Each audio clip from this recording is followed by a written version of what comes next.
எல்லாருக்கும் வணக்கம். நான் Hema Subramanian. Welcome to home cooking Tamil. நம்ம பொதுவாக ரைத்தான்னு பார்த்தீங்கன்னா யூஸ்வலாக நம்ம வெங்காயம் ரைத்தா செய்வோம், இல்லைனா வெள்ளரிக்காய் வச்சு செய்வோம், பூந்தி செய்வோம். ஸோ இந்த மாதிரி டிஃப்ரெண்ட் டைப்ஸ் ஆஃப் ரைத்தாஸ் எல்லாம் நம்ம ட்ரை பண்ணியிருக்கோம். ஆனால் இன்றைக்கி கொஞ்சம் டிஃப்ரெண்ட்டாக வித்தியாசமாக பீட்ரூட் வச்சு நம்ம ரைத்தா செய்ய போகிறோம். ஸோ வாங்க எப்படி செய்யறதுன்னு பார்க்கலாம்.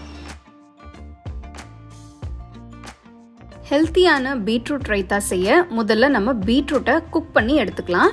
ஒரு அகலமான பேன் எடுத்து 1 கப் துருவின பீட்ரூட்டை சேருங்க.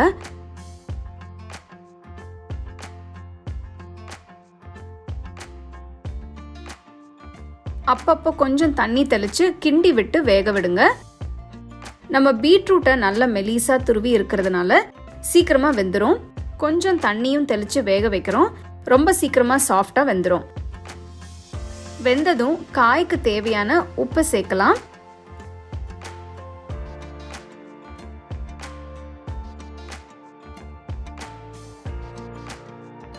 ஸ்டோவை ஆஃப் பண்ணிட்டு நல்லா ஆற விடலாம்.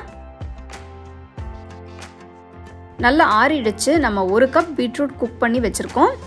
அதே அளவுக்கு 1 கப் தயிர் எடுத்துக்கலாம். காய் சூடா இருக்கும்போது தயிர் ஊத்தாதீங்க.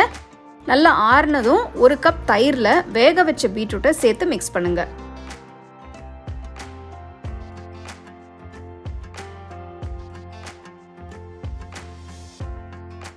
ஒரு தாளிப்பு கரண்டியை ஸ்டோவ்ல வச்சு 1 டீஸ்பூன் எண்ணெயை ஊற்றி 1/4 டீஸ்பூன் கடுகு, பொடிசா நறுக்கின பச்சை மிளகாயை சேர்த்து கடுகு பொரிஞ்சதும் ஸ்டோவை ஆஃப் பண்ணிடுங்க.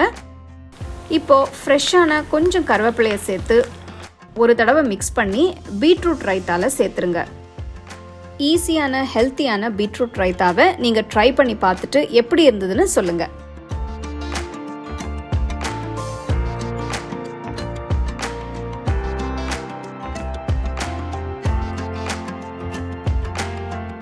இந்த மாதிரி ஒரு டிஃப்ரெண்ட்டான பீட்ரூட் ரைத்தா எப்படி செய்கிறதுன்னு பார்த்தீங்க. இதை நீங்கள் அப்படியே ஒரு லைட்டாக ஒரு ஈவினிங் டைமில் பசிக்கும் போது செஞ்சு சாப்பிட்லாம், இல்லைன்னா நீங்கள் சப்பாத்திக்கு கூட தொட்டு சாப்பிட்லாம். நல்லாயிருக்கும்.